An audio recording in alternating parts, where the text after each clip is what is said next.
curious, want to explore it, nothing too serious. Forget the world for a minute, before we know it, the future's the past.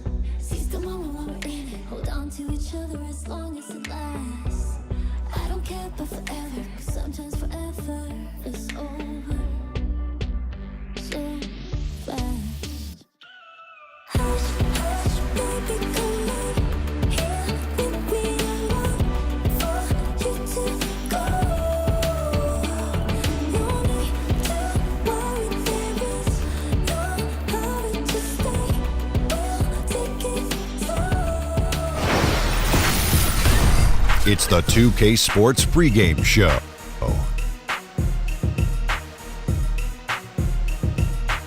Hello again, everybody. I'm Ernie Johnson. Welcome to 2K Sports. We're already getting the feel for this new NBA season. Taking it all in with me, Kenny the Jet Smith and Shaquille O'Neal. And the pregame warm-ups wrapping up out in Los Angeles, where it'll be the Lakers going up against the Brooklyn Nets. For the Nets, they come in off the loss to the Suns. That game was a shootout. Defense will be the key tonight for them to bounce back with a win. And we'll be watching the big man Brook Lopez in action tonight. Seems wherever he takes the floor, you can always count on him to give you about 20. How great is that to have from your starting center, Kenny? Well, it's dependable points from any position is huge, but from your center position, I think that actually increases because they can draw fouls. Only few positions in the game can actually draw fouls, and the big guys are one. Well, I like that Lopez doesn't need a lot of touches to get 20 points. That just shows me he's super efficient right there. Yeah. Kevin Harlan's got the call, and we will see you later.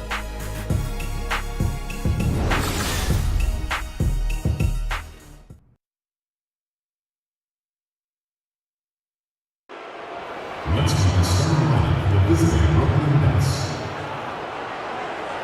At center, Timothy Hosmer.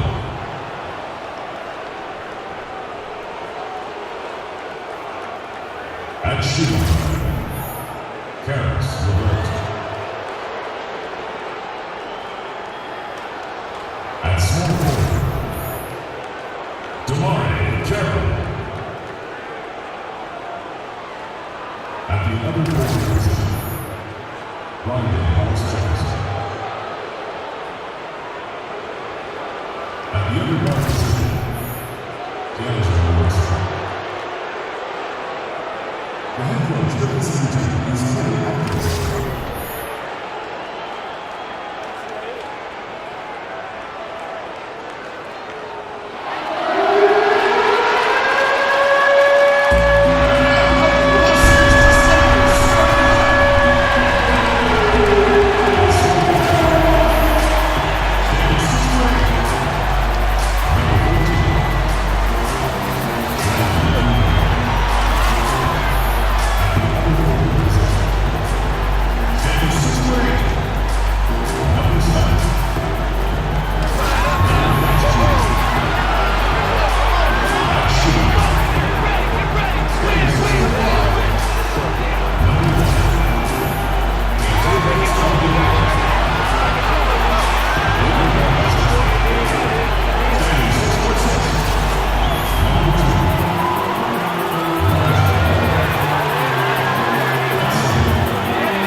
It's game time in Los Angeles.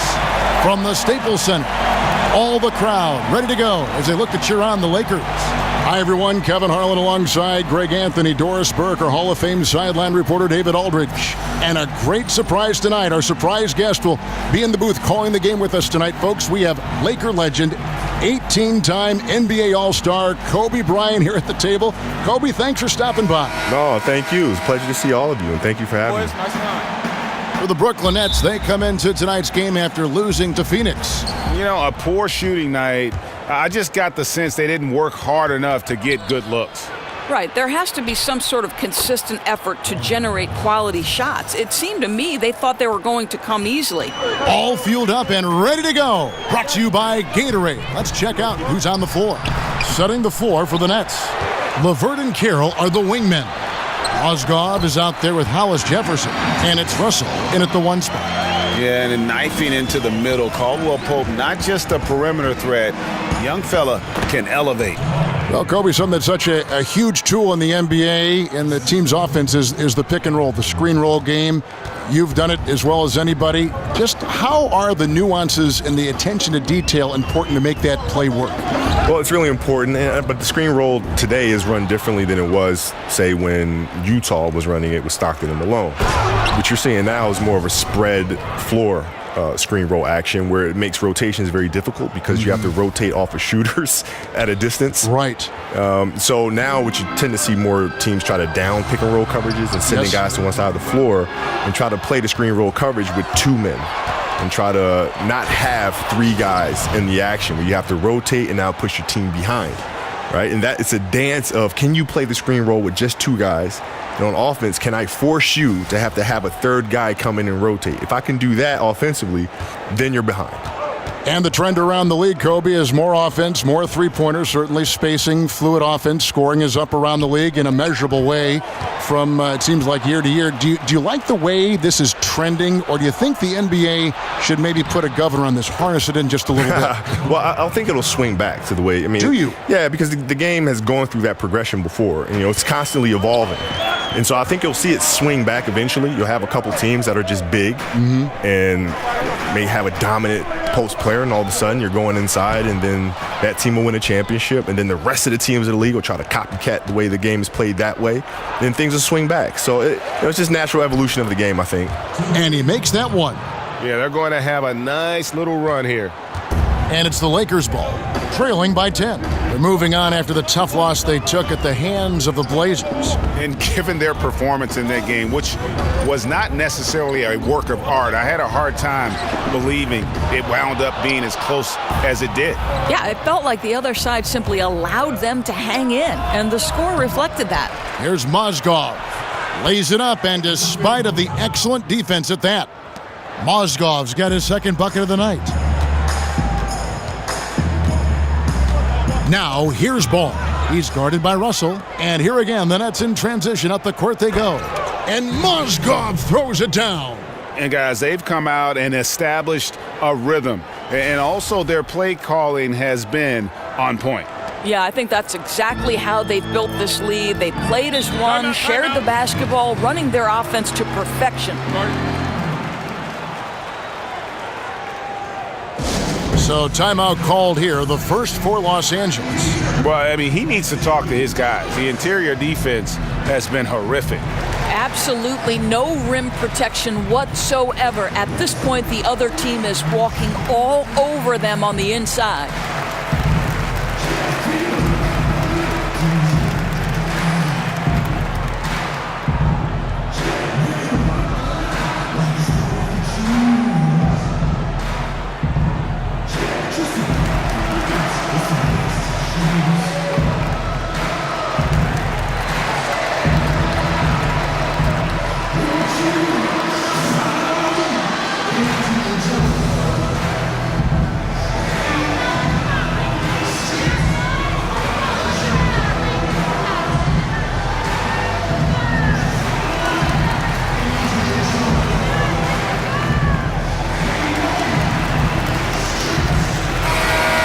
Chance to check out stats for Caldwell Pope, how he performed last season. Averaged about 13 points a game last season, 3 rebounds and 2 assists. And this is the kind of strong, steady play you like to see. He's earning his keep and helping them win games. I think they need more consistency from him, and they're getting it. Look for this to continue. I love it. Wasted no time on that one. And it's 8 points for Timofey Mozgov. And from the opening tip, they have been in complete control of this one. Yeah, it looks like they've wanted it more. Outstanding hustle and determination throughout. And again, the Lakers no good. Nets leading by 16. Hey, Kobe, when you take a look at great NBA rivalries, your mind goes more to the past than the present. I'm not sure why that is, but maybe you can enlighten us why rivalries seem to matter more or were more in our minds from yesteryear as opposed to today. Because we can recall where we were when. Right? Yeah, the recollection is always more powerful in retrospect, right? I mean, that's always, you remember where you were when, Magic hit that running hook shot. Yes. You know what I mean? Some people can remember where they were when Nelson hit that shot that bounced off the back of the rim and almost touched the rafters and fell back in, you know what I mean? Right. So I think it's those memories that create a lasting impact. And even though in today's game, you can look at it and say, there's no real rivalries in today's game, there are. But they're only sink in over time. So you think the Cleveland Golden State rivalry, because the greats are on opposite sides there, will linger and will resonate like that? Absolutely. And Kobe, your spectacular high school career at Lower Merion High School in Philadelphia, in that Philadelphia area, paved the way for your NBA career. Talk about some of the highlights of your days in high school. Well, my days in high school were... Look at that! You know this, Kevin. If you're open, you can count on Brook Lopez to find you. He uses his height to spot open teammates. And over the course of your career, Kobe, 5 NBA championships. Are there any of those that really stand out among the 5 that you accumulated? The last one, beating the Celtics. That was the hardest one by far to get. Why so? Well, we're going into Boston now with the series tied 1-1. And Boston is absolutely excited about having the split and going home now and having 3 games at home, thinking that the series was not going to come back to L.A. And so that was an interesting playing flight for us, and then to go out and get the very next game, just to go down 3-2, coming back to L.A., and then to finally pull out that series after being down 15 in the fourth quarter against the Celtics. Don't get any better than that.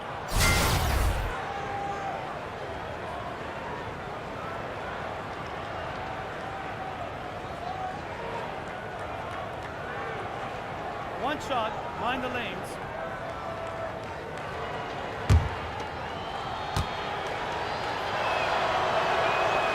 And with all the different technological advances in the league, you see a lot of player and coaches now reviewing clips and tablets and a lot of film sessions. I know you used to study a lot of the league's videotapes. How much easier is film study now, say, from the time in the late 90s when you got in the NBA? It's so much easier. Really? Oh, my God. When I used to get in the hotel rooms, you used to have to call the front desk.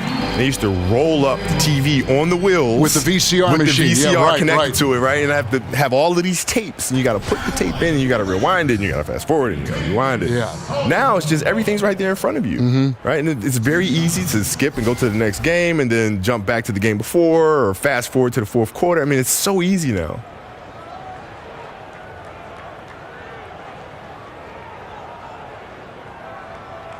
Take a break. Take a break. 2 shots.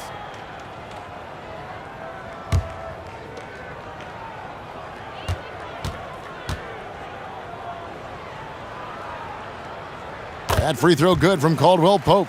Yeah, much improved foul shooter. KCP also starting to get to the line at a higher rate.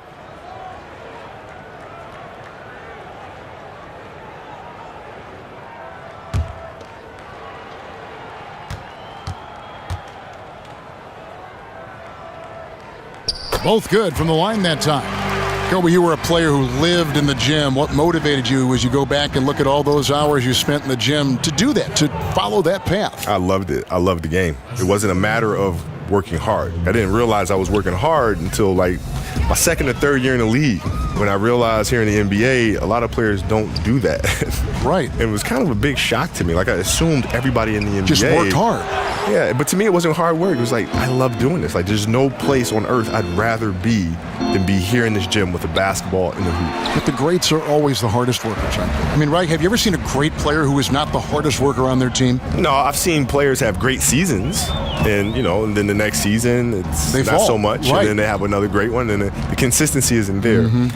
The truly great players love what they do, and that looks like hard work to the outside world. Did you enjoy playing the game? There was so much you put into the game, but did you enjoy the game? I did. I enjoyed the game. I loved playing, the competition and all that, the getting ready and all that. But I enjoyed practice more. Did you? I did. I enjoyed training and practice more than I did the games. Wow. A night. Unbelievable. How about the fast hands of Hollis Jefferson showing a really good feel on the defensive end? Lakers trail by 19. And Kobe, something that has changed in the NBA over the course of your career is the role of the power forward, the four. More and more you need to be able to stretch the floor, take your guy outside, shoot the three. Do you feel that that's a trend, or is that something you think that is here to stay in the NBA? Well, I think things will evolve and things will change. I mean, you start getting power forwards like Tim Duncan and Garnett back in the league, Dirk. All of a sudden, it becomes less and less of a commodity to have smaller forwards. Right. Because you're going to need to deal with the Tim Duncans and the Garnetts of the world.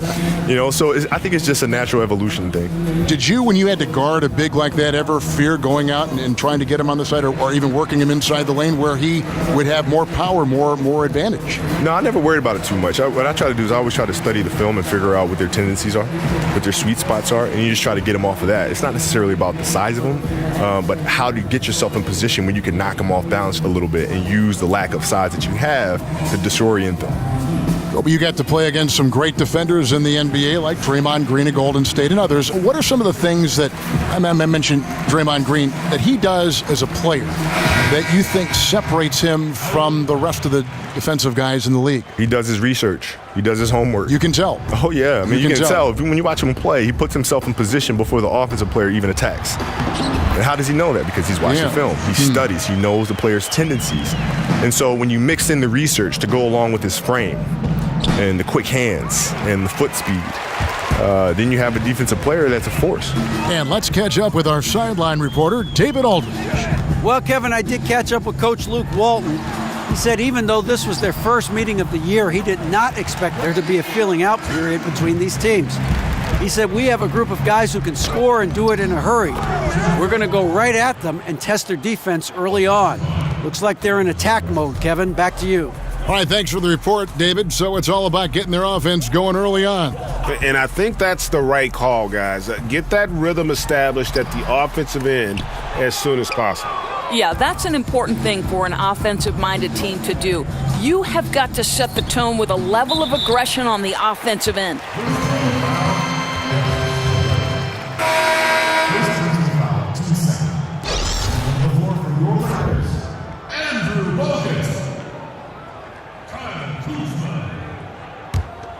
Lakers trail by 17. And competition, once again, Kobe, the thing that drives you so much, even on the practice floor. You and Jordan were so much alike in that regard. Is it important to go with your teammates and challenge them in those practices that you recall? You have to challenge them, because if you don't, then they become conditioned to not have those challenges every day, right? So if you come off of a night where you have a back-to-back, for example, and you have a practice the next morning, it's our responsibility to step into that practice and challenge them as if it was the game that we just played the night before. Right? Because if you do not, then you don't have that competitive spirit day in and day out, where then you feel like you can take games off because you can take practices off because you just don't have it in practice. Right? So it's our job to bring that every single day so that competing just becomes a habit for them. And you learn about their mental endurance, their physical endurance during those practices. Well, you challenge them to learn about themselves. Right? You challenge them to think about themselves. Can I push a little extra? And I'm going to have to, because he's driving me like crazy. And if I don't meet that challenge, I'm going to have to hear his mouth all practice long. I'm going to have to hear his mouth on the plane. I'm going to have to hear his mouth on the bus. I'm going to have to hear his mouth in the locker room. Yeah. And I'd rather just compete. Over to the wing. Clarkson against Russell. 5 to shoot. Now, here's Clarkson. He's covered closely. And there's the shot clock violation. Couldn't get the shot off in time. Kobe, I'm assuming that you've had teammates come back later and say, Kobe, you made me a better player. Yeah, well, the thing is, when we're playing together, they don't like it very much because I'm always challenging them. But then at the end, even to this day, we're all very close. We're all great friends because they knew what I was trying to do was trying to push them to be the best version of themselves. You look back to the final game as a player, Kobe, all the emotion that was building up for that moment. Then you go out and score 60 points. Surreal moment. Did you ever think for any moment that maybe I've got 1 year left in the tank after that 60-point performance? You know what? It wasn't a matter if I had another year in the tank. It was just, I just don't want to do this anymore. I wake up in the morning, my body's sore. That 60-point game was everything I had left. for that year. And to be able to have to like reboot that and reset the system all over again, no thank you. People don't see that side of it, do they? No, they don't. But you know, it's just nor do we want them to. Right? We want them to appreciate being entertained and coming to a game and taking their mind off of whatever it is they want to take their mind off of. It's an opportunity for them to escape, and that's what we provide. So that's completely fine.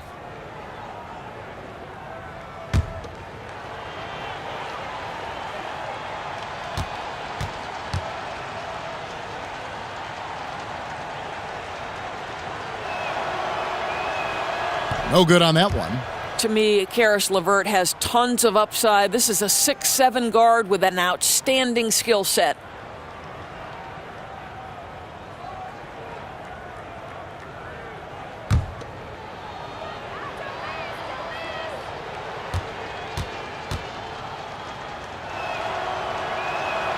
So neither attempt will fall that time for him. Lakers trail by 18.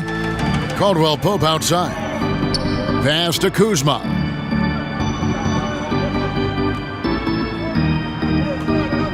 Back to Caldwell Pope. The feed now to Clarkson. Lets it go from deep. Mozgov grabs the board. And here's the break. Here's Hollis Jefferson. Here's LeVert. Rebound the Lakers. They've been looking out of sync offensively. Yeah, their offense has ground to a standstill. And that one's good. Ingram. Talk, Kobe, about some of the great one-on-one scores. You might be the best ever, actually. But when you take a look at the crop now, who are some good guys in that one-on-one category that you like? Kyrie, sensational. Yeah. Yeah, great handle. How about his handle? Like one of the best ever made. Yeah, but he can post too, though. No, I mean, that's the thing is he can post up. He can turn left shoulder. He can turn right shoulder. He can shoot a left-hand jump hook coming across the middle. He can pull up going left. He can pull up going right. He can attack off the handle. He can attack off a triple threat. You know, he's built the game without any weaknesses. I think most players, should be thankful that he's not 6'6". You're right, because he'd be Kobe Bryant then, right? He'd be Kobe Bryant. But I always thought that, and his dad played big-time college basketball, played in Australia. Your dad played. I mean, there is something inherent, regardless of how much, that comes from the son of a pro player. Growing up overseas as well.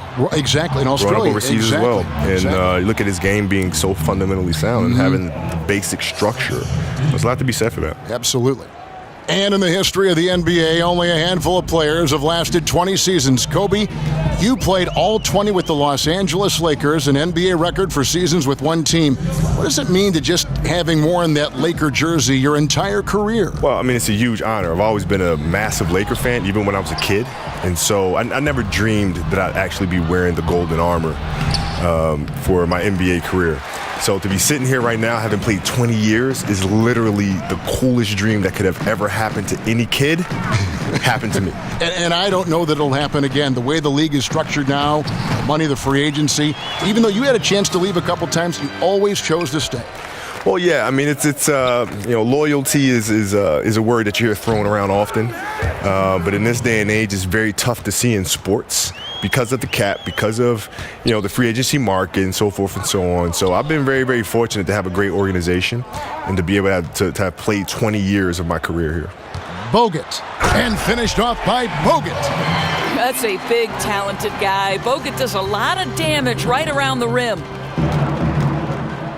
The drive by Booker. Banked in off the glass. Booker's got his first 2 points. And I need to see some more assertiveness out of these defenders.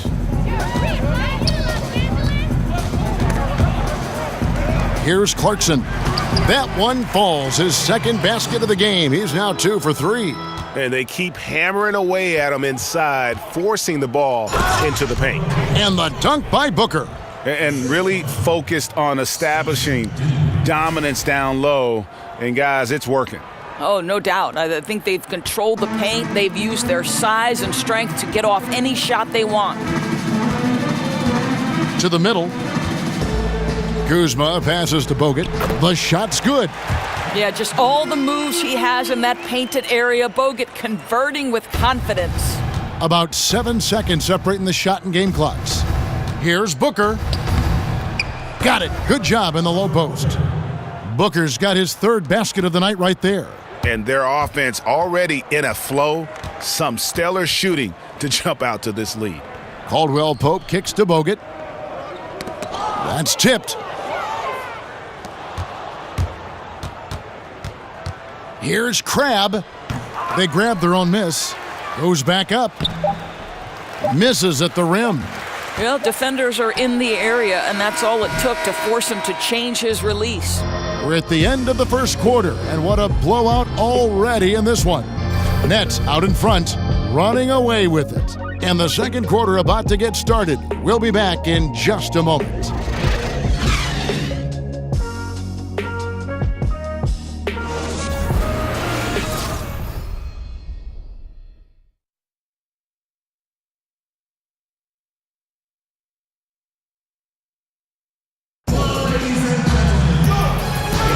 Well, not exactly a close game so far, but as the second quarter starts here, plenty of time for a comeback.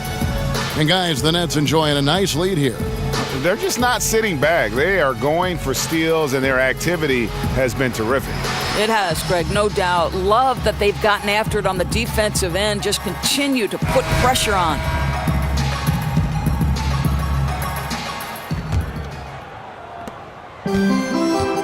Lakers trail by 20. Some say, Kobe, that the shooting guard crop in the NBA right now, a little light in terms of depth, not quite as many top two guards as we used to see play the game.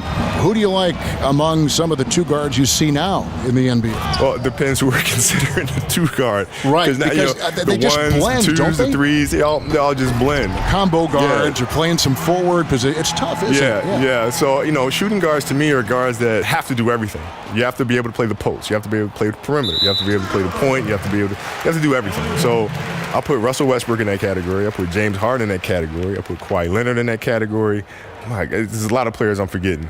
Even Giannis, I would say, is two guard because of what he does. Yes. So there's a lot of talented guards out there. Did you like the ball in your hand, bringing it up, or would you have rather someone else bring it up, then get it to you in the half court, and then do what you did? Yeah, that's the one thing I'm jealous about Michael, because Michael didn't have to do that. He had Pippen. Well, yes, right. Who always brought it up. Yeah, so he could focus on coming off the screens and catching and shooting. He didn't have to think about facilitating first. He could think about scoring and then passing out of double teams. And Brooklyn, looking who they've got. Down low, it's Booker and Mozgov. Then there's Harris, and it's Dinwiddie in at the one. Screen by Bogut, passes it to Kuzma. Off target from outside. And Kobe, you talked about coming off screen. Some guys come off a screen and kind of just lollygag. You came off and you pass the ball and then get back at it again. Yeah. Efficient. Explode off those screens. Angles, right? Yes. You got to be able to read those things. And when you're catching, you're in attack mode all the time. Because then it's demoralizing to the defense. I'm sure it is. Because you're always on. Yeah. You're always looking. You're always checking. You're always in fear that he's going to attack. So, yeah, we always try to keep our foot on the gas. Always. Or foot on the throat. Yeah.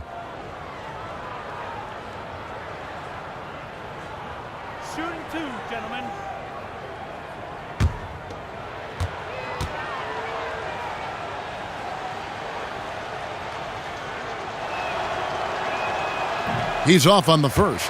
Kobe, for a guy like yourself who made an incredible amount of three-point shots during your career, what is it like watching Steph Curry? Just how much has he changed the league? It was always watching the dunks of Jordan. Now we got kids that want to shoot the ball from distance. Yeah. Shooting the ball from distance now has kind of become like a home run in baseball, right? Where it's exciting to watch the ball in flight. I think it's great because it just adds more love to the game, more things that players could do or kids can do that can't dunk. Right? It's like dunking was the thing, right? But now the kids that can dunk, there's something else that's fun. There's something else that's entertaining, like shooting threes. Right? So but boy, that takes a lot of work. Huh? Yeah, it sure does. I mean, it's a lot of repetition. Hundreds of shots daily. Yeah, and it's a lot of repetition. Steph, you watch him out there playing and making all these shots. He's put in hours and hours and hours of hard work and continues to do so. Mozgov's shot is off. That's just superb interior defense, not allowing him a free run to the rim. Pass to Randall. They double him with Booker. Randall dishes to Bogut. Shot clock at 5. Clarkson kicks to Randall. With the second effort. No good from Bogut. And it's not easy to get those stops at the rim, but he does a great job with it. Yeah, he can make it look simple on the interior when it's really not. He knew exactly how to guard on the inside. Walls checked in for Los Angeles. Damari Carroll's checked in for Brooklyn.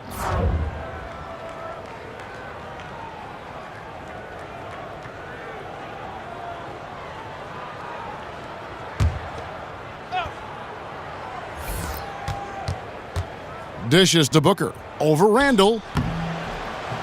And a kind roll that time off the rim as that one falls. Booker's got 8 points. With that three-point shooting on the rise, Kobe, if you were coming into the league right now, would you try to lean more in that direction than the incredible acrobat that you were when you were in your prime? It depends who I was playing against. Mm-hmm. You know, I try to build my game to be able to do all those things. And you could. I mean, you're like one of the few guys that could do all those. Yeah, so it just depends on who I was matching up against, which determines then how I would try to punish the defense. I like that word. Yeah. I was trying to think of a softer one. And I was like, no, punish is a good one. You're honest. And the Lakers call time here. And Kobe, you look around the league and you see a lot of former players as head coaches, guys that you actually played against. Have you ever thought about coaching down the line? Nope. No, I have not. Not for me. You know, it's for them though, but it's not for me. I would think that it would be tough to try to get the same result out of players you coach and not comparing it to the way you played, the way you prepared, the way you were coached. That's what I hear. I just don't have the desire to even think about it that far. I mean, it's not something that I'm into. But that's the challenges I hear. You know, when Bird was coaching, when Magic was coaching, I always hear that as being the challenge. But ultimately, you know, you have to find different ways to motivate players. And, you know, nobody's the same, right? So you just try to have to figure out how to get them to their highest level. But still in all, coaching is just not for me. Well, Kobe, you look at all the former Defensive Player of the Year, and they're almost always big men. You were a 9-time first-team all-defensive selection in the NBA. Do you think guards sometimes get overlooked at the impact they have in a game and a play? Yeah, they definitely do. All the time, huh? I think the bigs have a huge responsibility in protecting the rim, and those things are very easy to measure. Right, block shots and blocks, right, exactly. Whether Rebounding, you're altering shots or defensive rebounds. For guards, it's tougher. But still in all, there's some guards out there who have done it. You know, Michael and Gary Payton and, you know, Kawhi Leonard, I count him as a guard. You know, they're just phenomenal defensive players. Where does that mindset come from, that defensive mindset, when you're an offensive gifted player like yourself? Well, I think that's a truly competitive person. You know, some players will call themselves competitive, but you're not truly competitive if you only compete at one end of the floor. That's not what true competitive people do. Kobe, that fadeaway jump shot of yours is such a foundational part of your game. What's the key to that particular shot? And who's carrying the torch for that shot now?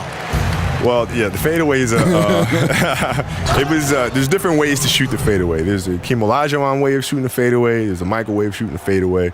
Oscar used to do it, and I know you. Oscar used to do it quite a bit. So I try to use bits and pieces from each, depending on the defender that I'm facing. But yeah, there's certain players that are carrying that shot now. LeBron shoots the fadeaway quite often, as does KD. He shoots it a lot. Clay will shoot it. You know, Kawhi will shoot it quite a bit off of pull-up jumpers and things of that sort. So there are a lot of players doing it.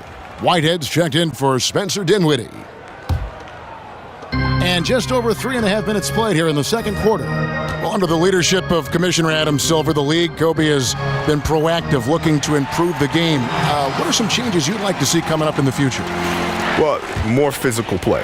That's one of the things I think, it just drives me crazy. You never shied away from physical play. Well, no. I mean, this is the NBA, right? So I always looked at the NBA as another level of play, another level of physicality. It's not the same calls that are being called in high school or being called in college. This is another level. And it certainly used to be that way. Now there's a lot of touchy fouls here and there that I'd rather see not be a part of the game. That has changed, hasn't it? Oh, my goodness. In Europe, the game is actually more physical. Think about that for a second. Wow. And Kobe, how did you learn to watch tape? Because there are guys now watching tape and they'll just go, and you wonder if it's really even sinking in. Trial and error. Yeah, right.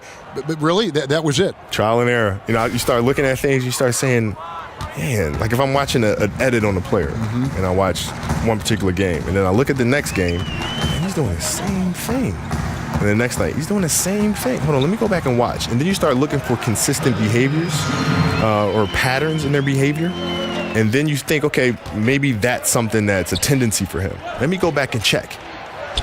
2 dribbles, turn. 2 dribbles, turn. 2 dribbles, turn. 2 dribbles, turn. 2 dribbles. Oh my God! Yeah, there that's it is. it. There's the pattern. Right. So what if I interrupt him between his first and second dribble and throw him off a rhythm? What'll happen then? Right. What if I know he's going to go 1-2, turn right shoulder? I let him go 1-2. Now I jump to his right shoulder. Now you can't turn there. What happens then? Right. You throw him off of their patterns. Kobe, there are a lot of great guards and wings in the league right now. When you look around, are there any that remind you of the way you played, or maybe are approaching, going down that road and say, I want to be like Kobe Bryant? I watch a lot of his tapes, much like you did when you were growing up. Yeah, well, Isaiah has a hunger and a thirst for the game, and he's not going to stop. He's constantly curious. He's constantly His working. size makes him a different kind of guy, though. Isn't that doesn't unbelievable, though? It is shocking. That's unbelievable. But he can finish at the rim. He can shoot the long ball. He can pull up left and right. He has great physicality and a great body about him where he can punish bigs at the rim. And the other is Kawhi. I mean, when I watch Kawhi play, I'm just looking in the mirror. The moves, the positions on the floor. So glad you said that. I feel the same way. Yeah, it's unbelievable, and it's a great, great feeling because, I'm sure Michael felt the same way. Right, when he retired and he watched me play, you're seeing the same spots. You're seeing a person who studied the person that came before, and there's no need to reinvent the wheel when the wheel's already been created. You just put it on a different car. Well, he has been guided by his coaching staff to watch you and Michael Jordan tape, and I think that's kind of what he's done. Yeah, well, we've connected. We've talked about this stuff before in the past, and again, he's a curious kid and all business. Yeah, curious. He steps out on the floor. He's all business. There's nothing funny. There's nothing silly going on. He's here to do his job, and he's here to help San Antonio win games. Kobe, the league seems to be moving away from isolation basketball, sometimes called hero ball, in favor of more ball movement, more of a fluid offense. What do you make of that trend? Well, I think it's the right thing. I mean, if you look at the way the Knicks played, for example, when they had Bill Bradley, Busher, Phil was coming off the bench. Well, you are a historian. You love the history of the game, don't you? Oh, my God. I mean, I can just tell working with you. Yeah. Holtzman was coaching. You had Frazier out there. I mean, they moved the ball. I mean, everything was predicated on ball movement, as was the Celtics with Brett Auerbach. And then in the 80s, things changed a little bit. You start going to more isolation ball, where guys would post deep and force a double coverage to come all the way down to him, and then you start moving the ball around. Now you start seeing a spread offense where the ball's moving again like it was when the Knicks were playing and the Celtics were playing. And so, I think it just depends on the style of defense that you're seeing and the personnel that you have. I think that determines your style of play. And the Nets making a change here. LeVert's checked in. There's the pass to Hollis Jefferson. And he jams it with authority. Well, to me, this is what Hollis Jefferson does very well. This guy, a phenomenal dunker with the ups he has. LA has got nothing but zeros from long range in the second quarter. 0 of 4. Kobe, you played 20 years in the NBA, sports medicine and training, becoming... Wow. We are going to remember that one for a while. I know I will, Greg. That was special. That was really special. And you love how Russell keeps his eyes up, rarely misses a guy when he's free. Now, here's Ball. He's guarded by Russell. Ingram with it. They get a hand on it. Oh, and a fast break for the Nets. Here's Booker. Good, and it's Russell picking up the assist. Russell's got his 8th assist here tonight. Just impressed with the teamwork out there, setting the table for one another. Here's Ball. He feeds it to Ingram. He's looking for Lopez and finds him. Kobe, you've made no bones about patterning your game after Michael Jordan. You watched him while growing up. Can you give us a little insight into the impact of what he meant to you and how he formed you in some ways? Sure. Well, I think most players growing up, at least my generation, probably watched him play and saw all of the fancy plays, the dunks, the highlights, and things of that nature. What I focused on was how he got there. The moves, the timing, the fundamentals, the spacing, the rhythm. That's what I studied meticulously. And so when I watched him play, I think I watched him play a little differently than others. Having not going to college and all these other things, growing up overseas, I had to learn the fundamentals by watching and observing the greats and, to the most minute detail. Crabs checked in for the Nets.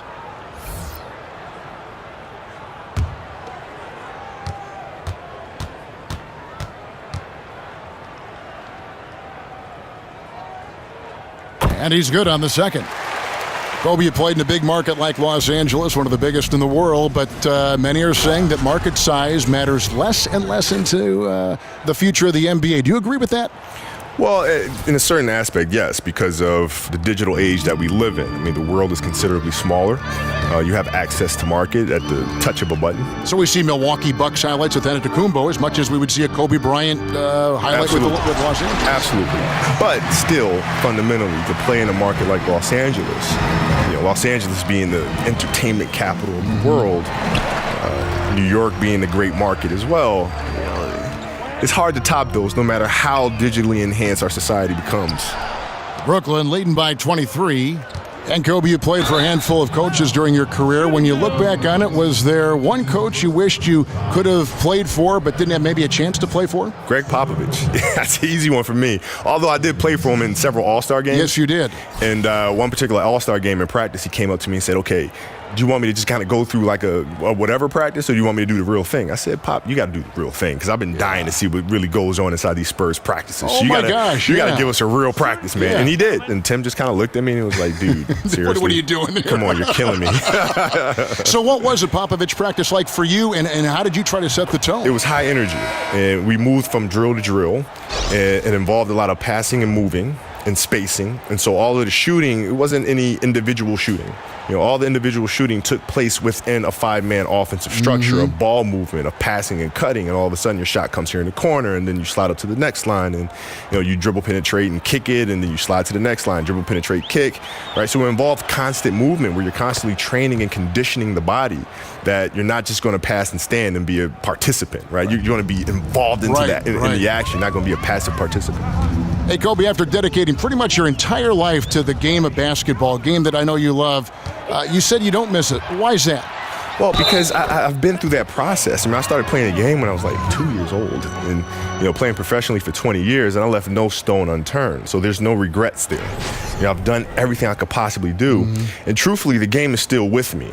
The discipline has changed. The industry might have changed, but the same approach, the same things that I've learned from the game, I carry with me to this day. So the game is still inside of me.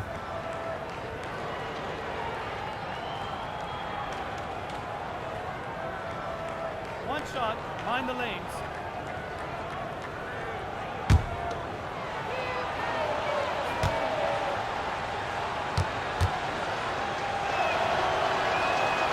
That free throw good from Hollis Jefferson.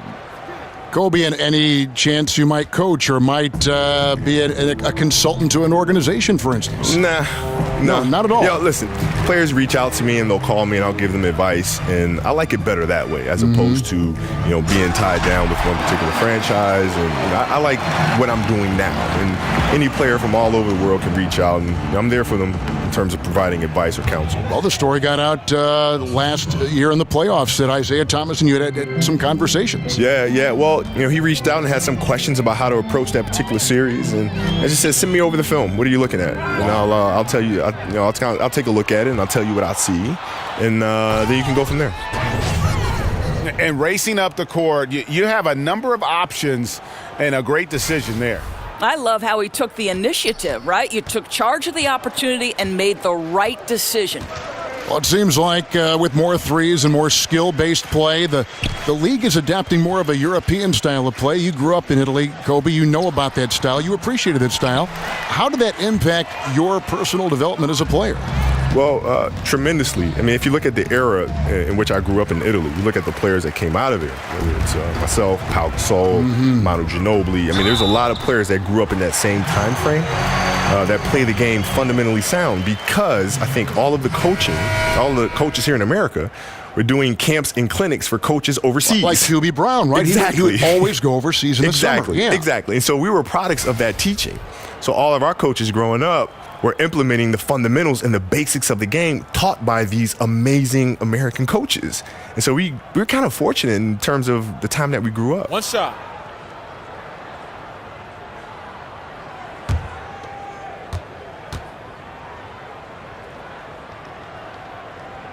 Nance, no good on the free throw. And Kobe, while those coaches were imparting the fundamentals abroad, did that get lost in translation, you think, here in the States? Well, I think they just took it for granted. I think players took it for granted. And you start seeing the teaching starts slipping. It's like, if you have a parent that's constantly telling you to clean your room, after a while you start tuning out the parents. Yes. And I think a lot of that is what happened here in America, which is why you see some of our fundamental skills erode over time. Are you saying that your girls, your 14, your 11, they tune you out? Oh my God, yes. I could say something 1,000,000 times, but if Beyonce says it one time, it's law. That's it. Like, dude, I've been saying the same thing for years. No one listens to me. I'll tell you, the floater is a shot that takes great touch, but that one looks pretty leaving his fingertips. And Mozgov throws it down. Boy, what can you say about Mozgov this game? He has been a huge factor with his offense. Pass to Kuzma. Lets it go from 14. Rebounded by the Nets. Hollis Jefferson's got 3 rebounds so far in the game. I'll tell you, I hate to say it, but he's been dragging them down all night. The effort's there, but he continues to be ice cold. So I have to say it's been quite a fun night with you, Kobe, joining our broadcast tonight. Thank you for spending some time with us and our fans. I'm sure they've all enjoyed it. No, thank you. I've enjoyed it as well, man. It's been an absolute pleasure. And Doris, you've interviewed and seen Kobe so many times through the years. How different was it hearing him in this broadcast environment? Well, not surprisingly, his incredible basketball intellect came to bear. This guy has an attention to detail and a passion for the game that maybe is unparalleled. And over the course of the Nets franchise history, some interesting decisions. I mean, back in the 90s, they came very close to changing the team name to the Swamp Dragons. I think I'm just going to leave that one right there.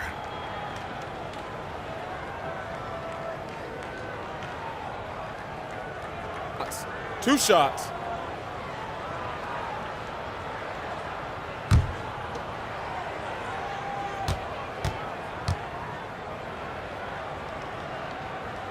That free throw missing.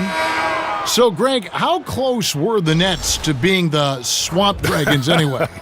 Well, it needed a unanimous vote of all the teams to change it, but there was one vote against it. The Nets themselves voted against the change, and they had 7 owners who rotated voting duties, and the one on deck got cold feet. Second free throw, no good. And for Brooklyn, they're shooting 66% right now. This offense getting everything they want out there. Yeah, I'll tell you what, Hollis Jefferson doesn't mind showing out a little bit. What a sensational leaper. 29 seconds left in the first half of basketball. Ball kicks to Ingram. They double him with Russell. Caldwell Pope passes to Kuzma. Drills the three-pointer. Kuzma's got his second basket of the night. Yeah, they've raised their shooting percentage in this quarter, and they're starting to get on track. Now, Kevin, this game has been all Hollis Jefferson. He's getting to his spots and capitalizing. Screen by Bogut. Caldwell Pope kicks to Bogut. Kuzma passes to Caldwell Pope. No good, and tight defense there bothered that shot.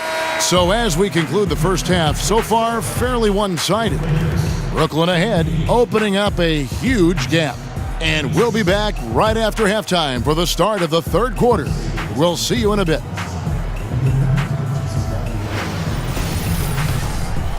And now, the 2K Sports Halftime Welcome, Show. everybody. So far, a pretty one-sided first half. Ernie Johnson with Shaquille O'Neal and Kenny the Jet Smith.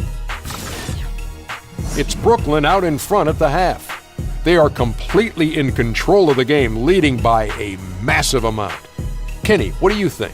They've done a lot of things well, but the way they've taken care of the basketball, valuing each possession so critical to the tempo, so crucial to the offensive flow. They've got a great rhythm, as smart and as safe as they're playing. They made it clear they're not going to beat themselves today. Shaq, your take on the Lakers. Not pretty to watch how they get torched in the low post, Ernie. When they were playing defense in the post, you know me, Ernie. Barbecue chicken alert, barbecue chicken alert. This team is going to have to up the pressure, play more physical in the second half, start a fight, throw some bowls, let's go.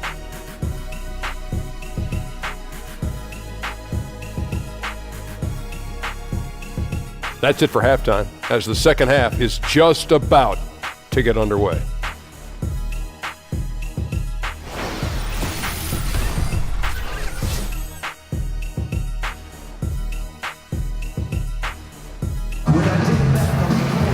We're getting back to the action now. It's been a one-team show so far. We'll see if that changes here in the third.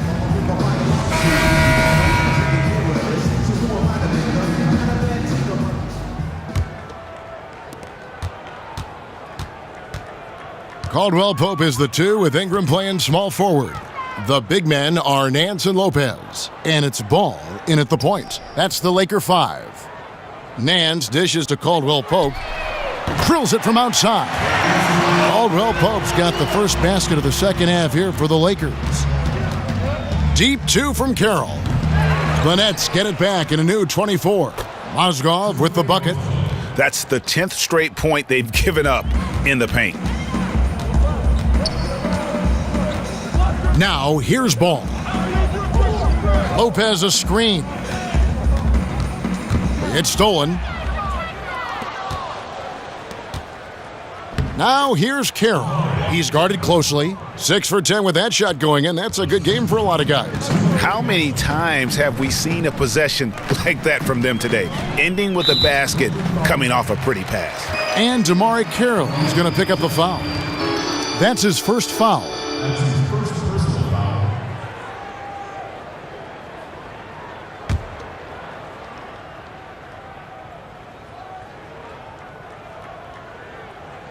Second half rolling along now. About a minute played here. There's the dish to Ball. Lopez, a screen on Russell. 6 on the shot clock. Ball kicks to Nance. He's looking for Lopez and finds him. Well, you have to like how Mozgov timed that whole play up and made it very difficult to see the basket on the attempt. Yep, that one goes in there. Carroll's got 14. Really like the energy I'm seeing from this offense. 3 for 4 to open the third. Third quarter of play with just over a minute and a half gone by. Caldwell Pope with a wide open look. Off target with the open look. And with the success they've had rebounding the basketball, they're right where you'd expect them to be, firmly in the driver's seat. Well, if it ain't broke, don't fix it. They keep getting it in the paint and continue to score consistently. And D'Angelo Russell picks up the foul. That's his first foul.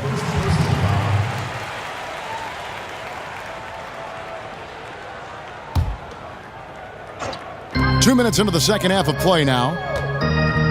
They set the pick.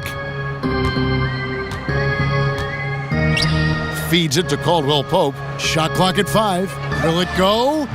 Doris, some players, no matter how hard they try, can't make free throws in games. You spent a lot of your playing time at the line, playing guard for Providence. Why do you think this mental block is there for some players? It's amazing the power of the mind relative to sports performance, right, Kevin? Yes. Because I do believe very often this can be much more about the mental than the physical side of it. Think back to Shaquille O'Neal, Dwight Howard, guys who are physically massive, and they say the size of their hand impacts their ability to shoot it. But to me, there is no question about it that sometimes it's just you're afraid. It's like the yips in golf. You just can't figure it out. And it becomes a scary place to be, standing alone on the free throw line. Good comparison.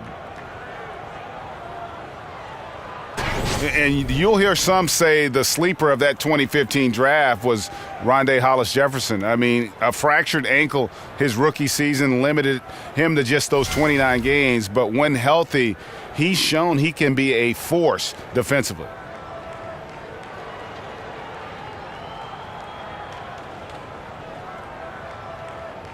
One shot.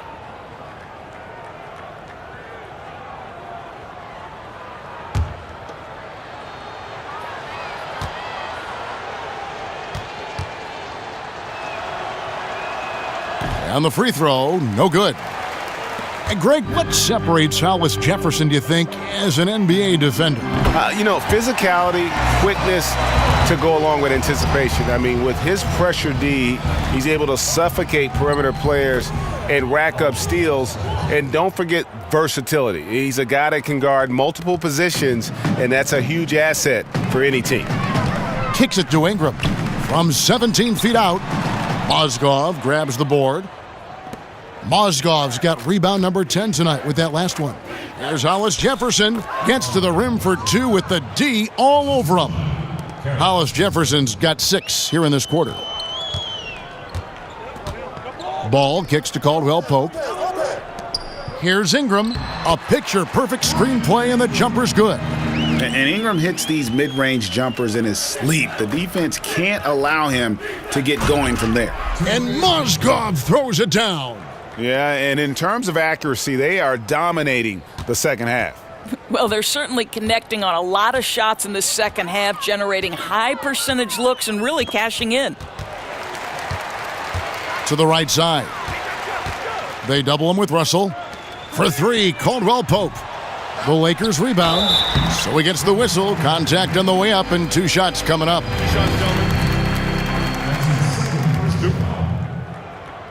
For Los Angeles, they have knocked down 5 of their 9 attempts at the stripe tonight. Taking 2 shots.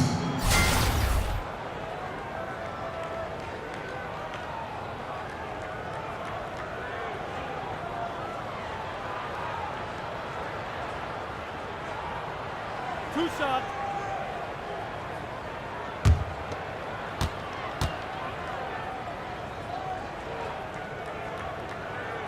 That one is off. And really no other way to put it but the Lakers with that dramatic front office change last season around that deadline and new big-name leadership. The hope is that they can escape from what's been an awfully rocky patch here of Lakers history. Julius Randle's checked in for Los Angeles. Clarkson comes in for Ball. And the second free throw, good. And the turmoil for the Lakers up top has certainly been fodder for the newspapers in Southern California. Yeah, aborted takeover attempts, infighting, court battles. I mean, this has been a soap opera. But one thing is certain, in order to be successful as a franchise, you need everybody on the same page. Clarkson passes to Randle. Harris against Lopez. Back to Randle. Rebounded by the Nets. Mozgov's got the glass covered here tonight. 11 boards for him. Here's Whitehead, and the layup falls.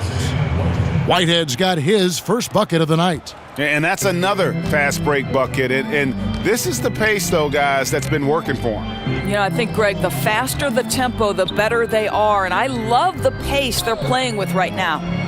And no one near Clarkson as he lets it go. And again, the Lakers no good. It's a +5 advantage for them in rebounding after that one. Kilpatrick, and there's 2 points. Working on the glass, paying off that time. Yeah, that's the 3rd bucket in a row from the paint. This defense needs to clog those lanes in the middle. Here's Nance. Good once again. That makes him 8 for 9 this game. And that's a great play on the backboard for him. I mean, it's what we expect. All his second chance points do not come by accident. And there's Mozgov. That's good on the assist by Harris. Harris has got assist number 5 here tonight. Now Clarkson, 8 points for him.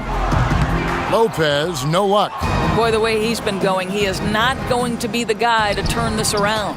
Shots good by Whitehead. And how about the unselfishness of Carroll? You know, he's not hunting shots, just making winning plays. Picked by Randle. Lopez kicks to Nance. Harris on the double team. And the next one puts him in the bonus. Booker, he's checked in for Brooklyn.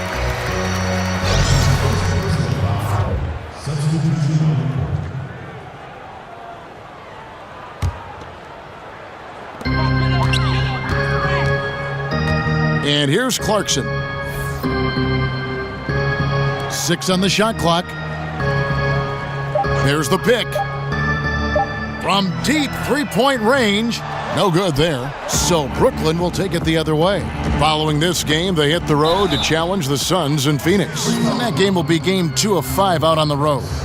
Doris, who are some of the guys that surprise you with their toughness on a nightly basis in the NBA? You know, you have to think historically, pound for pound in the history of the NBA, the toughest single guy was Allen Iverson. For me, the current iteration, and I'm not saying that Isaiah Thomas is Allen Iverson, they're drastically different players because Isaiah doesn't have that kind of athleticism that AI had early. But Isaiah at 5'9", to continually find his way into the paint, to be willing to attack the bigs, to absorb the kind of pounding he does, and get himself into the MVP conversation, Kevin, really, that was incredible. LeBron probably takes, for a guy his size, you think he can dish it out, but I'm telling you, I think he gets whacked all the time. I think, Kevin, this is the single hardest guy in the NBA to officiate today, and frankly, I do not believe LeBron James goes to the foul line as much as he deserves. Well said.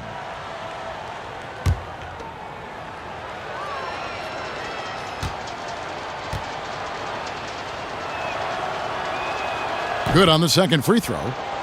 And the Lakers, Greg, for a long time could rely on the lure of Los Angeles to draw top free agents. History does a lot, it seems. Yeah, Paul George listing them on his short list shows they still have that pull, but the Lakers will be big players in free agency, I believe, in the near future. Lets it go from 14. Good, he hits the jump shot. Carroll's got 6 here in this quarter. Lakers shooting pretty well at 46% from the floor. Clarkson dishes to Randall. And some very quick points for him on that possession. Here's Whitehead.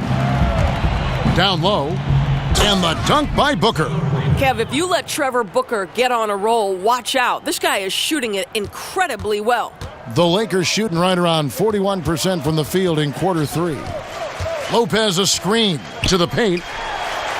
Terrific assist, a nice finish, solid play all around.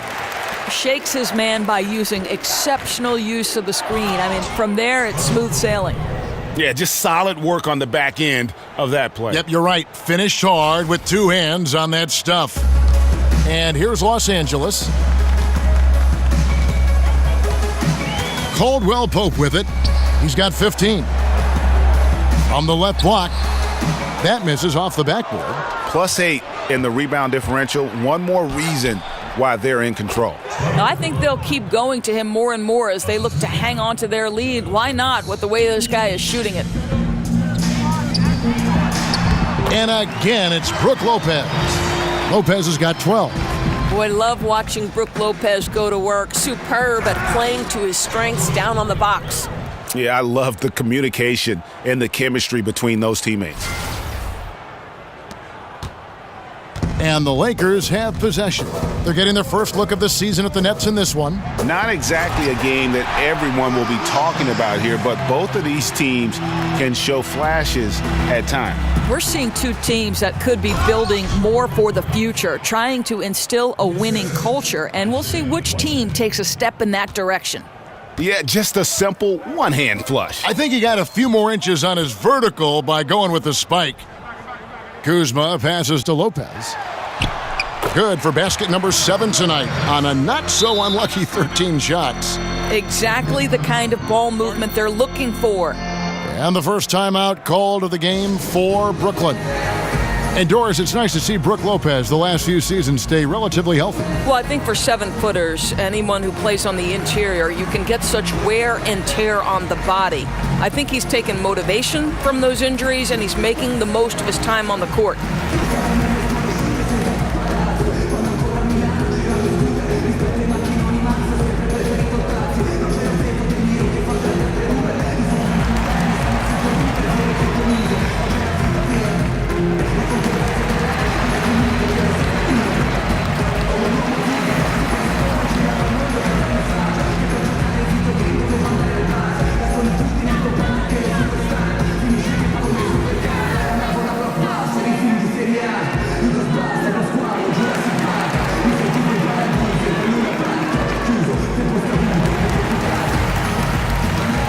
Andrew Bogut, he's checked in for Brook Lopez. Then for the Nets, Crabs checked in for Harris. And Dinwiddie subbed in for Whitehead. Here's Dinwiddie. Carroll kicks to Booker. Over Bogut. No good on that one. Well, the defense trying to get out on him, but he's left with the open shot. He's got to make that one. Clarkson up top. Knocks it loose. Not watching the line there. That'll be a backcourt violation. And a chance now to review the shot chart for Los Angeles. Well, we know that this team can shoot a lot better from deep. But tonight it's just not there for them. They can keep firing and hope they can shoot their way out of this funk. But if they continue to shoot it like they have from beyond the arc thus far, they'll just be beating themselves.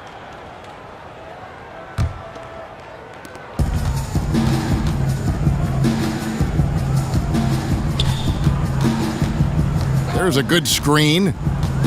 Passes to Kuzma. Over Crabbe. Kuzma can't get it to go.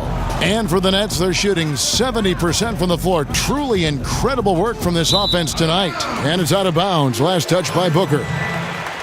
Now we'd like to take this moment to show you the teams that a year ago made a trademark of scoring points off turnovers.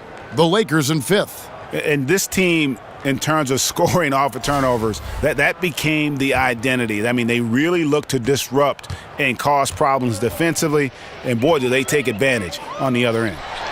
And finished off by Bogut. And we always talk about making your teammate better. That assist was right on target. Here's Booker. Nice D from Bogut. And Los Angeles guys shooting it pretty well, close to 50%. They set the pick. And how about the 46th pick back in the 14 draft? Jordan Clarkson has certainly exceeded expectations thus far in his career. An athletic combo guard, he's really succeeded playing at both the 1 and 2.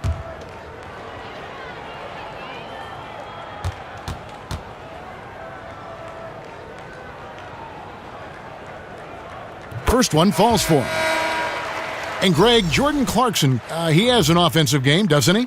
He's able to shoot with range, and he can attack off the bounce as well. I think that enables him to kind of play on or off the ball. And I think he has a chance to be a really good two-way player in our league. And the Lakers making a change here. Ingram's checked in. And both free throws good for Clarkson. And the Nets with possession here. And Booker kicks to Crabbe. Good. And a nice assist from Booker. Crabbe's got his second basket of the night. Boy, nice team basketball being played right there. You see the open man and you deliver the ball right away. And stolen by Crabbe. It's hauled in by Bogut. Bogut's got 6 rebounds now in the game. Got a piece of it. And so it looks like the Lakers will retain possession here. Los Angeles making a switch here. Ball's checked in.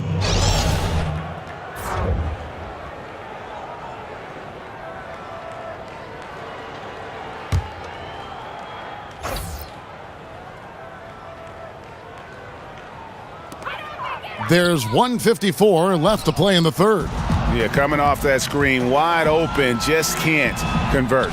I think, Greg, that's exactly what you want. The screen was solid. The execution just fell a little bit short on the shot. He kicks it to Ingram. Here's Kuzma. He's got 8. Clarkson. But they get it back. Ball with the bucket. Ball's got 6. There's just a feel that Ball plays with that really separates him from so many other players. He's superb at finding ways here to score in the paint. Now, here's Clarkson. He's guarded closely. There's the call on Trevor Booker. That's his 3rd foul so far. Bonus situation in effect, so we'll head to the free throw line for 2. The Lakers have gone 8 of 13 from the free throw line. And they were 75% from the line a season ago. 2.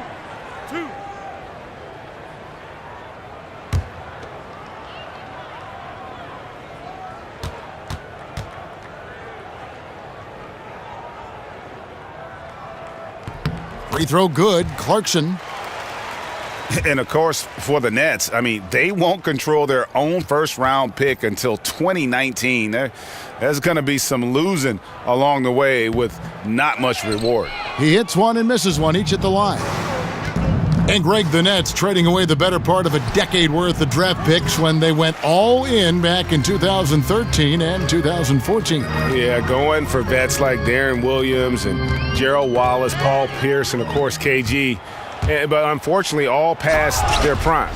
That team only able to get to the second round, and boy, what a heavy price to pay for so little success in the postseason. And that replay brought to us by Under Armour. Another Unleash Chaos moment. One of the more exciting plays in basketball. Screen by Bogut.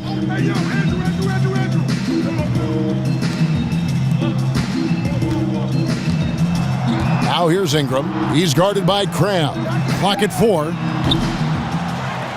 Bogut kicks to Clarkson. 2 seconds separating the shot clock and game clock. To the inside. Here's Ingram. And he floats in for the easy 2. Credit the assist on that one. And not only can Ingram score from the perimeter, but he can also contribute inside. The way he releases his shot makes it very difficult to block.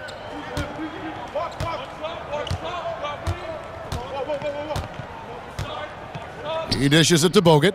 Kuzma passes to Ingram. Let's go. No good on that one. And so it's the Brooklyn Nets able to put on a show for the ages. They've had active hands and have forced a lot of turnovers in this one. We've got more NBA basketball coming your way in just a minute.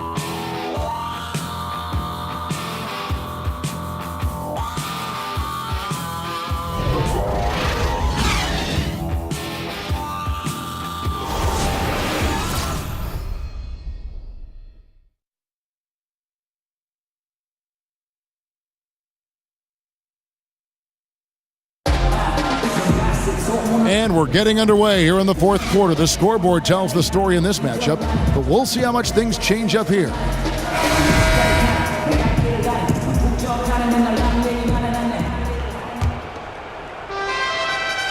And here are the Nets, setting the floor for the Nets. Quincy Acy out there with Allen. Then it's Allen Crabbe, and it's Kilpatrick in at the 2. Ball, the pass to Hart. Now Zubats. Pass to Hart. Tipped away. And that's out of bounds. The Lakers will retain possession.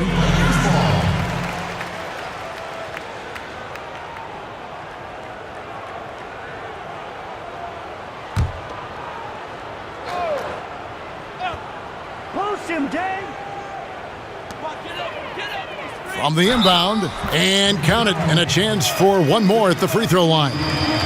That's about the awareness of Bogut, Kevin, because you won't find many centers in this league who are better passers than he. Doris, back in college, you earned a master's in education. How close were you to pursuing that path versus veering into becoming an analyst for basketball games? Yeah, you know, to be honest with you, I always felt like I would be a high school teacher and a basketball coach, and someday maybe I'll coach a boys' high school basketball team.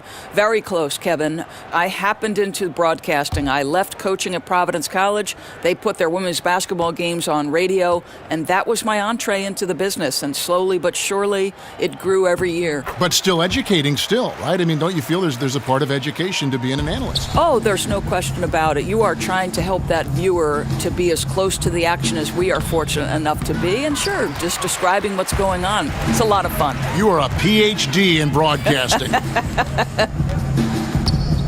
Swiped away. One-on-one here. Allen's shot is off. The Lakers shooting pretty good tonight at 48%.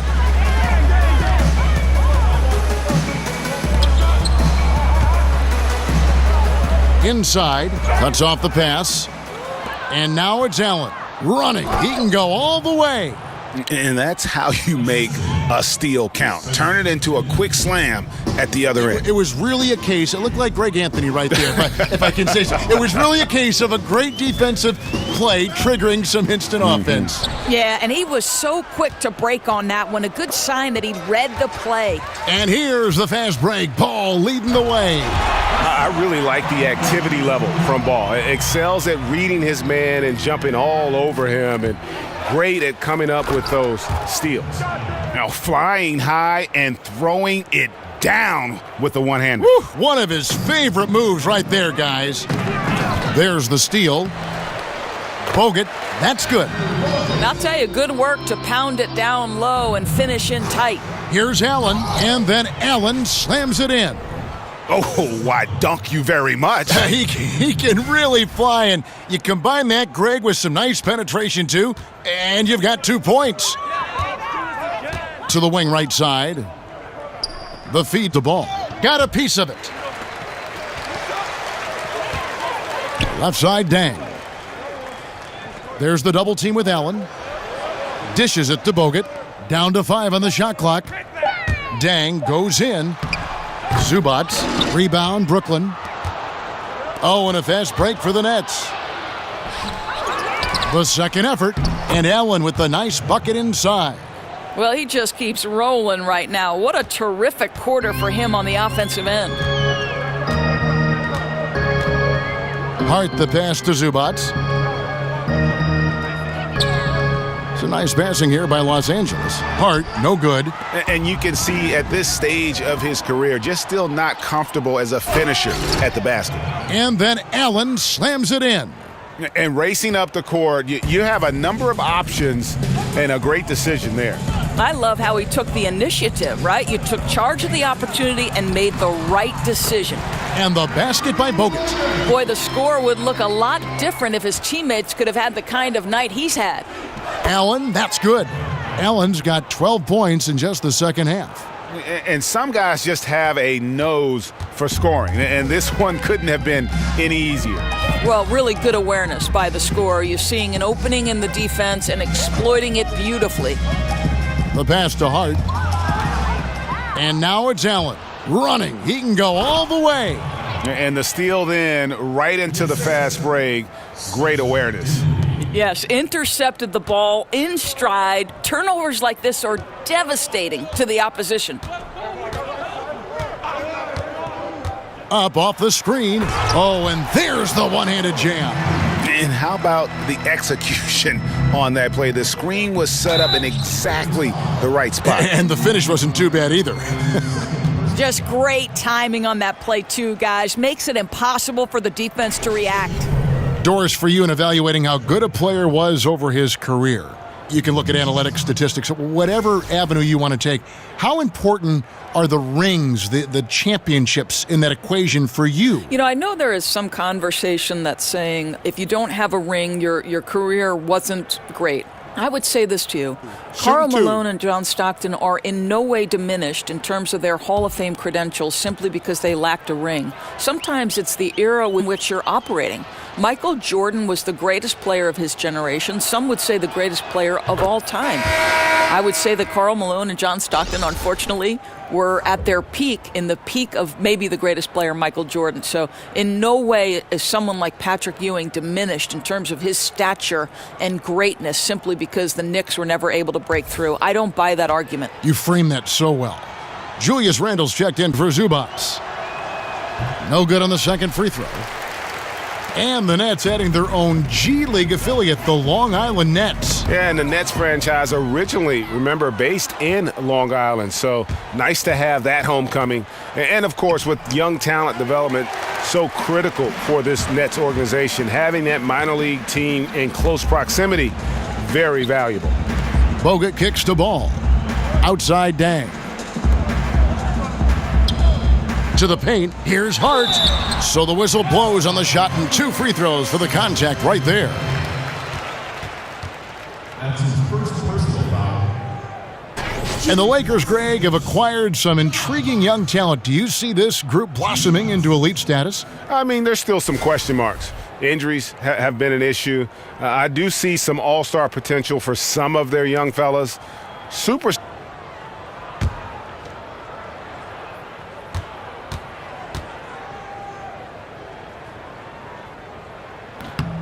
The first one falls.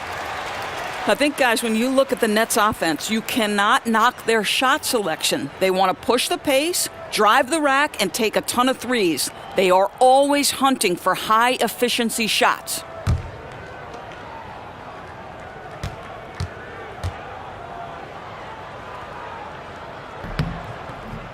That one misses, so he goes 1 for 2. But despite their shot selection, the results haven't been good for the Nets. Right, Kev. This is one of the worst offenses in the league. Low shooting percentage from just about every spot on the floor, and turnovers. They were a huge problem for this group. Dang gets a wide open look. Offensive rebound. Count the basket. And they've shown a little extra hustle on the offensive glass here in the second half. Second chance points are starting to add up for them, and they can use every one of them. Lakers have gotten more than 58% of their attempts to go down for them in the fourth quarter. They're 7 of 12. Ball with the bucket. And since halftime, they have been locked and loaded from beyond. Yeah, there's no question about it. Knocking down triples repeatedly, the defense starting to look helpless at this point. Allen. And finally they hit one. Allen's got 17 points here in the second half. You know, you have to like that he's still getting quality touches and delivering now after getting blanked in the first half. And he's clearly been the best rebounder on the floor today. Well, he just works so diligently inside, and the numbers back that up. And Bogut slams it in. Listen, this guy's always been a solid offensive rebounder, right? Andrew Bogut, you've got to account for his anticipation and size. Really like that work there in the paint. He has really established a low post presence. The Lakers shooting it brilliantly here lately. 60% from the field. Hart the pass to Bogut. Here's Hart. Screen by Bogut. Pass to Dang. Lakers passing it around. Picked him clean. Here's AC. Rebounded by Bogut. Bogut's got his 16th rebound on the night. There's the dish to Randall. He feeds it to Ball. And it's Dang in the corner. Hart the pass to Ball. Randall kicks to Bogut. Plenty of space. And the Lakers tack on 2 more. Just such a high IQ player. Bogut understands this offense and quickly locates the open man. AC misses. I'll tell you, with the struggle he has had today, he probably won't be their #1 option as they look to close this game out. Hits the three-point bomb. And for Brooklyn, their shooting has been just outrageous, 64% from the field to this point. The jumper from the free throw line is good. The Lakers on offense. They're on a 17-7 run. Feeds it to Randall. Ball kicks to Bogut. Over Allen. No good from Bogut. And for Brooklyn, they're shooting about 45% from the floor in the fourth.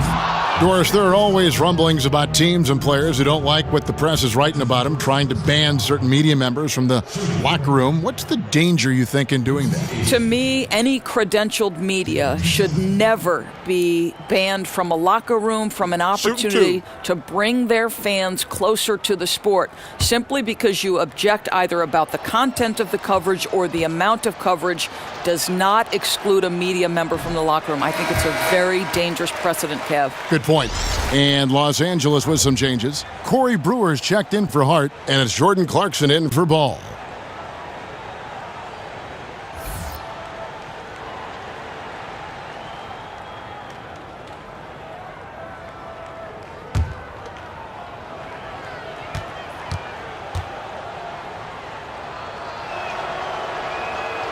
And he's good on the second.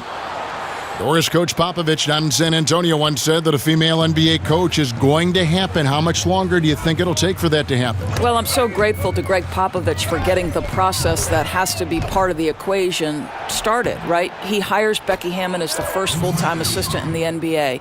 Just like I would like to see doors open on the general manager side and let somebody start in the personnel aspect. Doors have to open before we can walk through them.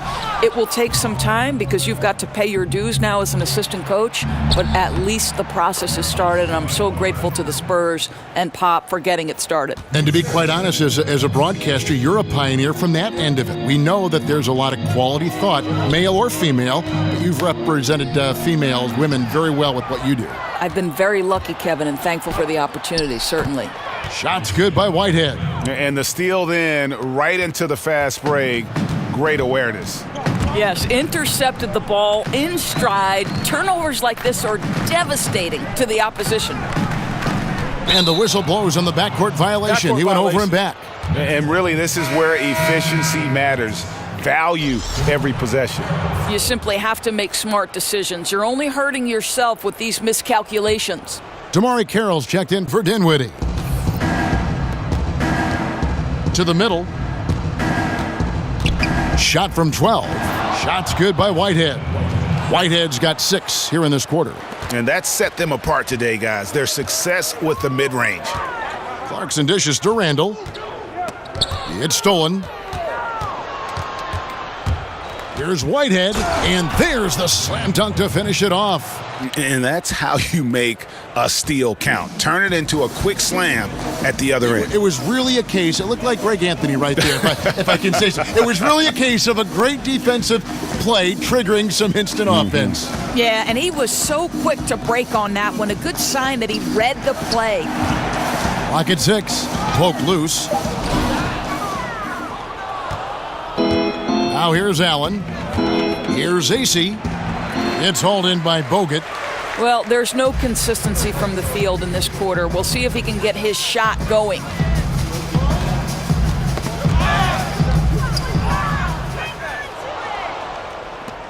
Here's Whitehead. Good, and Harris gets the assist. Whitehead's got 14 points here in the second half. Boy, he has exploded. You couldn't ask for a better quarter from a guy. Brewer with the ball. Picked up by Harris. And here again, the Nets in transition. Up the court they go. He gets it in there. Boy, nobody between him and the basket on the break, and the pass was right where it needed to be. Los Angeles has gone 2 for 2 from three-point land to start the fourth quarter. And Brewer kicks to Dang. Shoots over Carroll. And again, the Lakers no good. Harris passes to Allen. Tries again, and it's Harris with the bucket inside. That's a nice play. You have to read and react in an instant to have success on the offensive glass. Here's Bogut. And Allen with the block. Pounds last touch by Allen.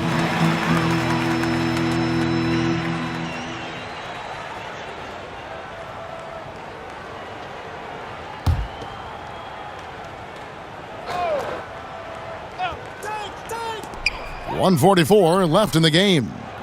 Yeah, really frustrating right now. They just can't seem to stem the tide here. Nothing they're doing on the defensive end is working. They've got to figure something out, and fast. I tell you, he's making everything he looks at tonight. He should be their #1 option on every possession. The Lakers shooting it pretty well, close to 50%. Yes, and with this one winding down, it's obvious to everyone who watched it. Just a total mismatch and a true show of strength for Brooklyn. Their inside game was what secured them the win tonight. They had their way in the paint, and those are all high percentage shots, but the defense couldn't stop them from getting down low. And during the long NBA season, each contest important here tonight. Tonight's win will give them 4 on the season. And so they'll take the first game of the season series, a team they'll only see twice. They're certainly happy to start it off with a win. And we watched one guy all night long, guys, and looking at the stats just confirms what a dominant game he had. What a night tonight it was for Timofey Mozgov. Boy, forget about his stats for a second, right? What impressed me most was his stamina. It seemed like he was involved in every play. And with that kind of activity, I don't know how you don't wear down. And taking care of the ball has been a problem for them. That's something they've got to fix. While the defense has been good, a lot of these turnovers have been unforced. Brewer's shot is off. And for Brooklyn, they're shooting an impressive 65%, having their way with this defense. The Lakers shooting fairly well in the fourth, around 48%. Another steal. And now it's Allen running. He can go all the way. And on the road, silencing the crowd. What a dominant performance. Well, they took control of this game from the outset, a commanding all-around performance and an important road win.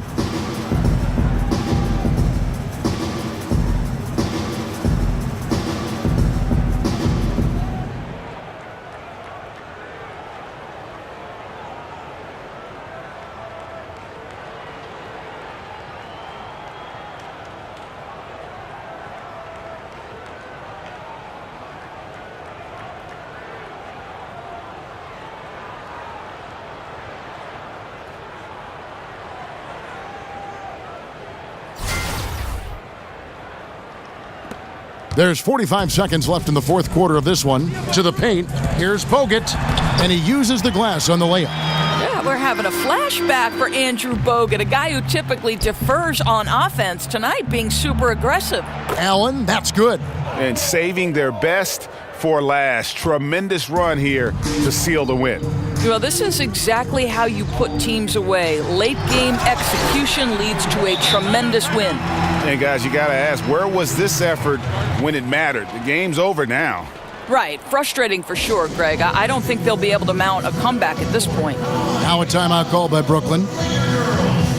They're in front. 29 seconds left in the fourth quarter. Guys, your thoughts? You know, this is a timeout maybe just so they can pat each other on the back because no other reason to call it. You know, I think it's an opportunity just for the coach to see some execution. Finish this thing out the right way.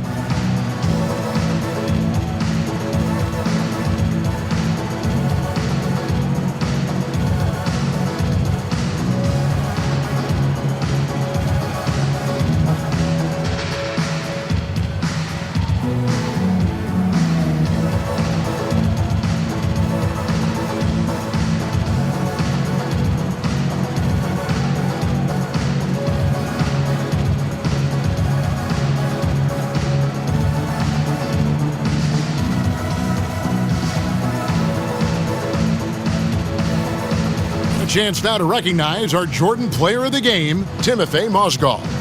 And what an amazing ball game we've seen from him. It's been a one-man show worth the price of admission all by itself. There wasn't anything he couldn't do on that court tonight.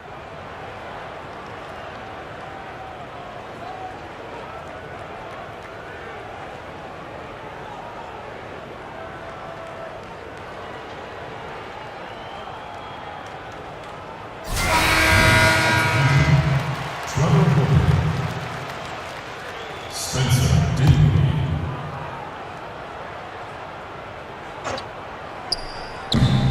29 seconds left in the fourth quarter, and he comes up with the deuce. A physical basketball there, and in the best sense. A hard screen allows him to shake the defender and get to the bucket for the layup.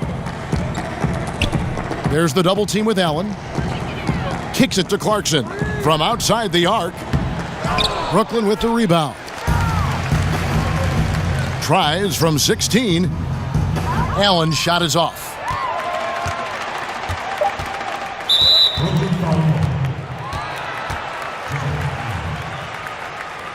That's his second personal foul.